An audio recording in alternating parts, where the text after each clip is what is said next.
New details in the death of Anna Kepner. New court documents say that the 18-year-old was found asphyxiated under her bed in a cruise ship cabin.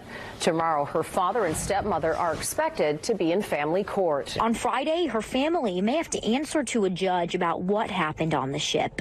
I got nightmares in my head, I fear thoughts build up until I can't feel. My mind fills up into a creature, and it haunts me somewhere much deeper. I got nightmares in my head, I I want him to face the consequences. I will be fighting to make sure that that does happen. That's according to what Kepner told People. I do not stand behind what my stepson has done, he said. Kepner did not directly say his stepson was responsible for Anna's death, but I think you can read between the lines. According to Fox News, he said, I cannot say that he is responsible, but I can't decline. Now I want to ask you a question. If KH, Anna's stepbrother, was her biological brother, and Chris Kepner was KH's biological father, do you think he'd take the same position? Do you think he'd say, I want him to face the consequences. I will be fighting to make sure that does happen? Because you'll notice neither KH's father, neither KH's biological father nor KH's biological mother have said anything like that. Ironically, Anna's stepbrother was identified as a suspect by his own parents, though not directly and not deliberately. An unrelated custody battle between Anna's stepmom and her ex-husband is now caught up in an alleged murder investigation by the FBI. The father's trying to, unfortunately, take advantage of a situation that shouldn't be taken advantage of. And of course, if it wasn't for this custody situation, we would know next to nothing about what really happened. Why? Because the suspect in this case is a minor and also a family member. I have to say, I'm still trying to make sense of this, according to Fox News. He was the only one that was in the room, and the FBI has an ongoing investigation in which they will have to provide the evidence to say that he did do it or did not do this. That's what Kepner told the outlet. Now, how does he know that he was the only one in the room? He said, I would never have thought that any of this would have happened. How could he be the only one in the room if the younger brother was supposed to sleep there as well? Does he mean he was the only one in the room when Anna was murdered, and is that based on inside knowledge of the CCTV? Or did the younger brother, hearing a ruckus, hearing screaming and things being thrown around, decide to sleep somewhere else? So there are still so many questions. But before we get to that, before we get to the number 3 clue we all missed, if you haven't subscribed to the channel, please do. By the way, for those interested in the Ramsey case, I'll be dealing with the next peripheral figure in the form of Chet Ubowski, the Colorado Bureau of Investigation handwriting analyst, so look out for that. If you're finding this analysis worthwhile, please do hit the thanks button, and let's get started. Now, according to Fox News, right now my best course of action is to let the FBI do what they're doing. They have the evidence that they need. When they make the arrest, then we'll start seeing the justice side of things, he said. Now, I'm not sure if that's 100% true.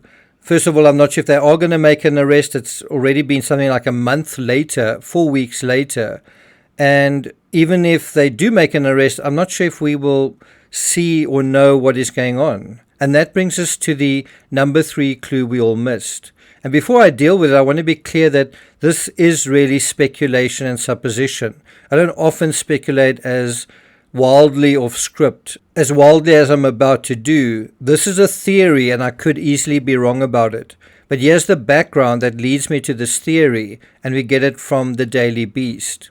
And it has to do with Anna's biological mother. Anna Kepner was only 4 years old when her parents split up. That's according to Fox News Digital's interview with Wright, who then moved to Oklahoma. Heather Wright is her biological mother.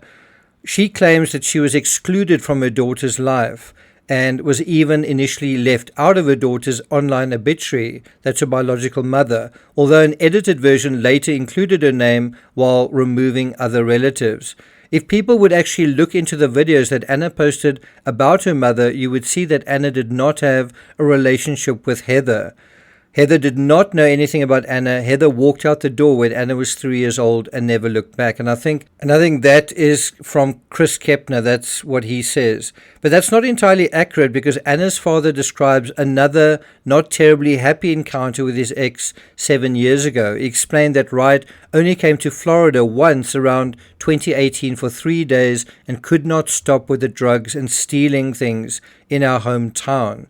So first of all, do we believe Anna's dad's claim that Heather, Anna's mother, and Anna weren't close? That's the first thing.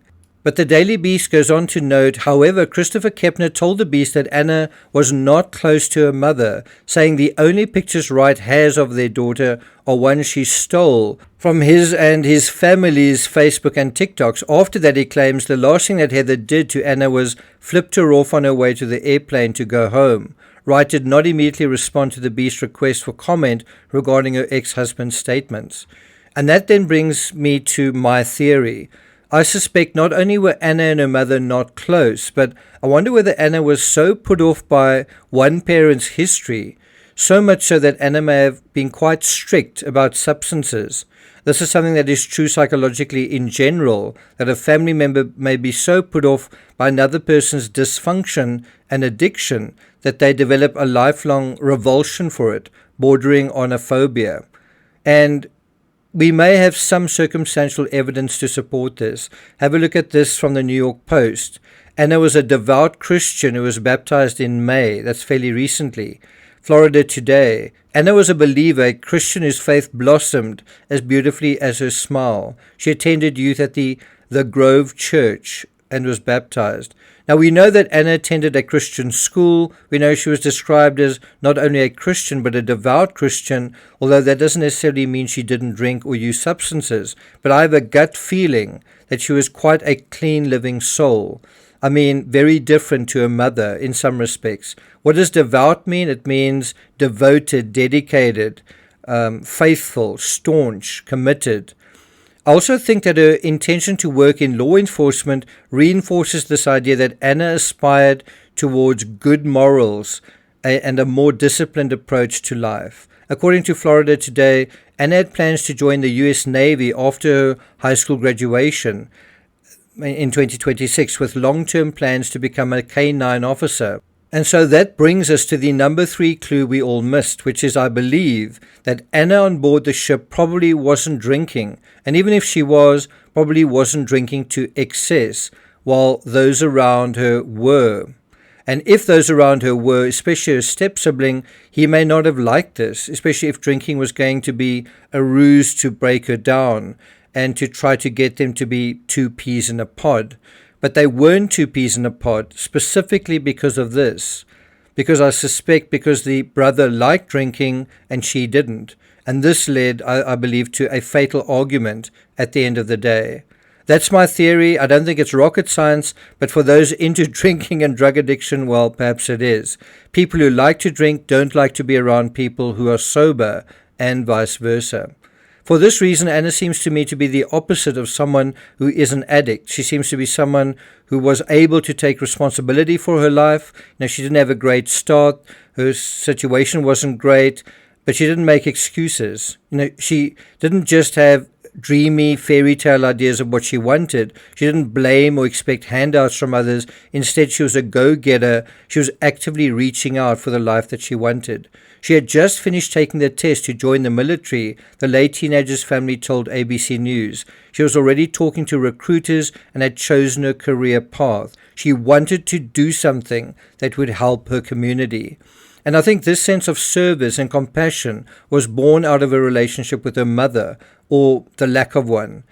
Anna's considerate nature seemed to be a kind of reaction, a kind of psychological solution to her own trauma. Think of the kind of a pushback, right? Think of the contrast between this attitude to her mother's, described by her father as, she has refused to fix her life. Addicts are typically people who think of themselves as victims and generally can't take responsibility for themselves or anything else. They are living a lie wrapped inside a kind of perpetual cycle of self-interest and self-denial. She has refused to fix her life. And yet, by all accounts, Anna was fixing her life. She was a straight A student and had risen over her raisin, right? She wasn't bitter or blaming the world, wasn't lying to herself or making excuses, but instead was conscientious of others. That is the one thing a drug addict and someone who is addicted isn't. They are not conscientious of those around him. They do not care. They cannot overcome a lot of challenges, and Anna was. According to Anna's obituary, Anna was also incredibly determined and hardworking, reliable, responsible, and always willing to help, thoughtful, nurturing, and always thinking of others. I suspect this loving nature was misinterpreted by her stepbrother. According to Florida Today, Kepner was an 18-year-old high school senior at Temple Christian School in Titusville, where she was an A student. Kepner was known for having a joke for every situation and the kind of thoughtful personality that meant no one around her ever felt excluded. Again, I suspect this loving nature was misinterpreted by her stepbrother, especially when he wasn't sober. And when a sober person tries to reason with an amorous drunk person at close quarters, what happens?